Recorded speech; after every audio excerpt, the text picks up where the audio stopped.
Good evening. This is a foreigner in the Philippines. Well, what are we going to talk about tonight? 10 to 10 in the evening. We've been out most of the day. Always seems to be the way now. We're out on the road, and just when we think we can come home, something else turns up, and we end up getting back home just before darkness falls, which is around 6:30 to 7. So what are we looking at now? Every time I look on Facebook, every time I pick up any of the articles that are sent to me, I mean, I signed up with, let me see, I signed up with Rachel and Kevin Nichols. And why did I do that? Well, I actually thought that they were like a happy family couple, because I used to see these wonderful pictures of baby and man and wife, and I thought, well, this is just great. What I didn't realize was that they actually write very perceptive, informative comments, articles about the political situation, because they live on Mindanao.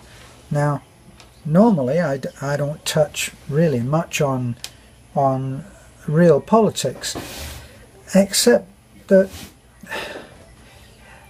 in all of my life I've never known a government, right back from when I first started to take any kind of an interest.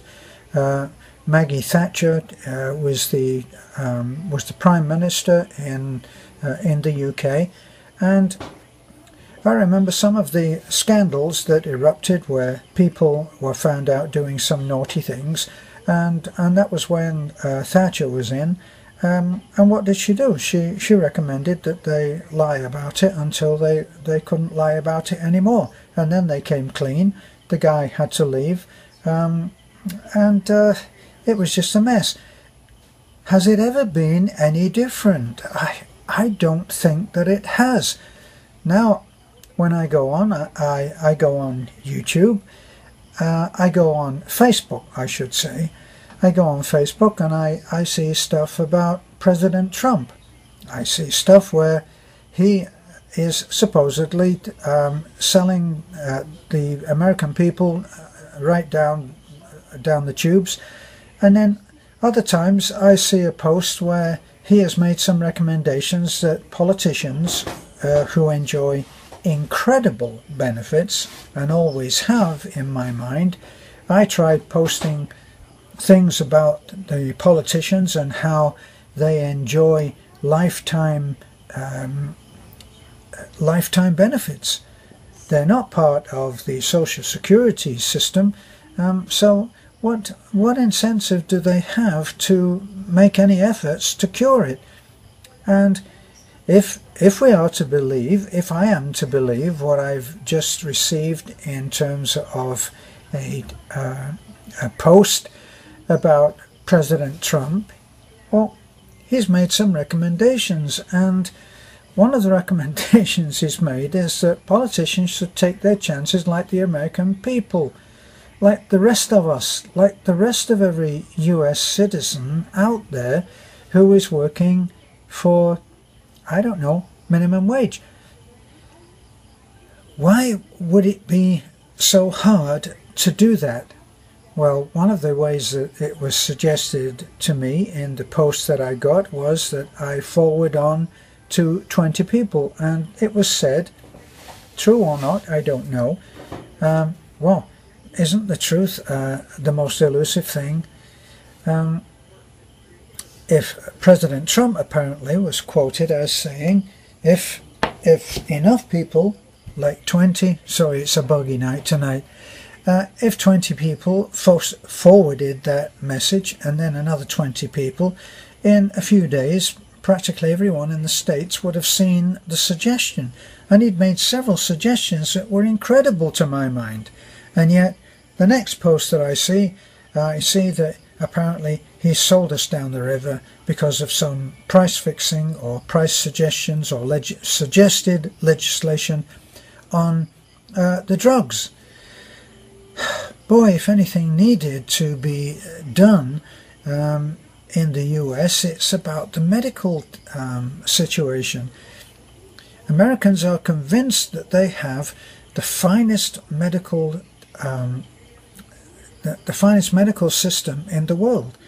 Now, I don't happen to believe that they do.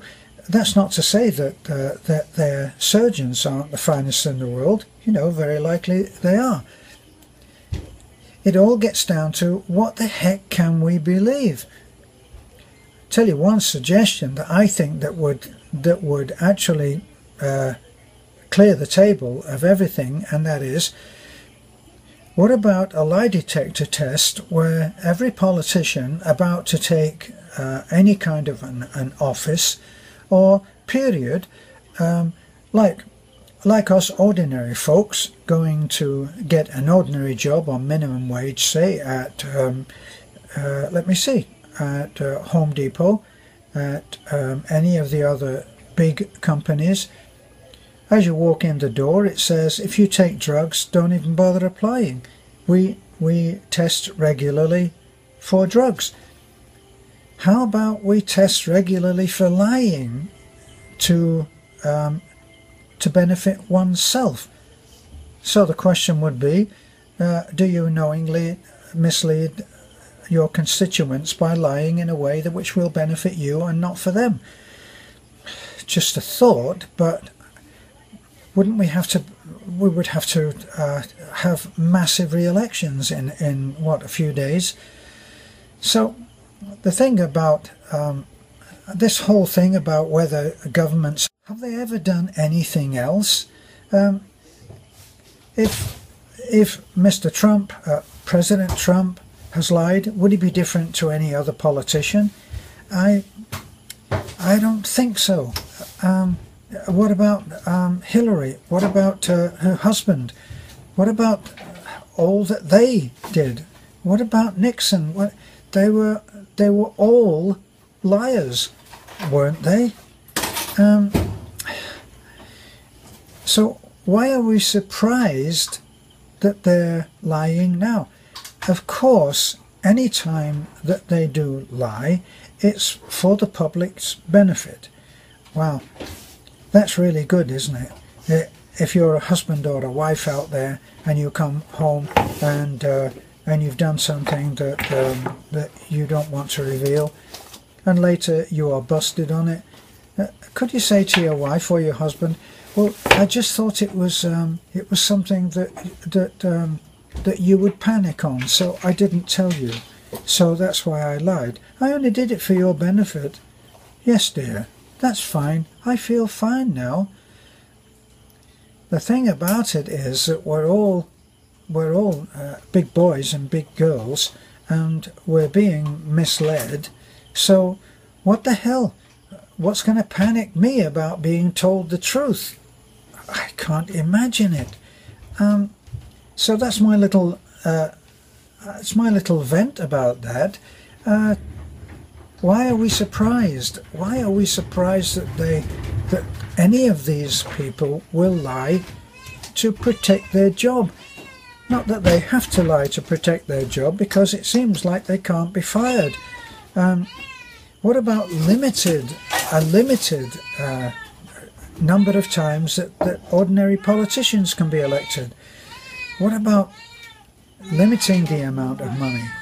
I'm talking very simplistically now, and I can imagine the avalanche of very educated comments that will come and completely, I don't know, completely smash anything that I've said in just moments, because here I am, I'm just a common man.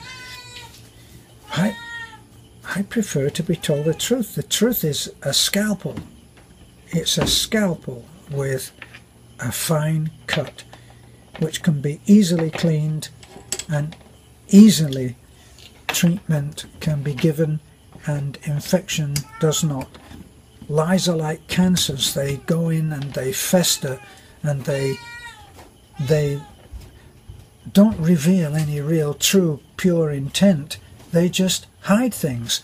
and they're like anything else, you know. They're like something that is like dry rot, you know. You see a little tiny flowering on the skirting board and you think, well, it's not much, and then underneath there's about 10 square meters that are rapidly going to destroy one wall of your house. Let's have the truth. What's wrong with that? Anyway, what do I know? So, that's it.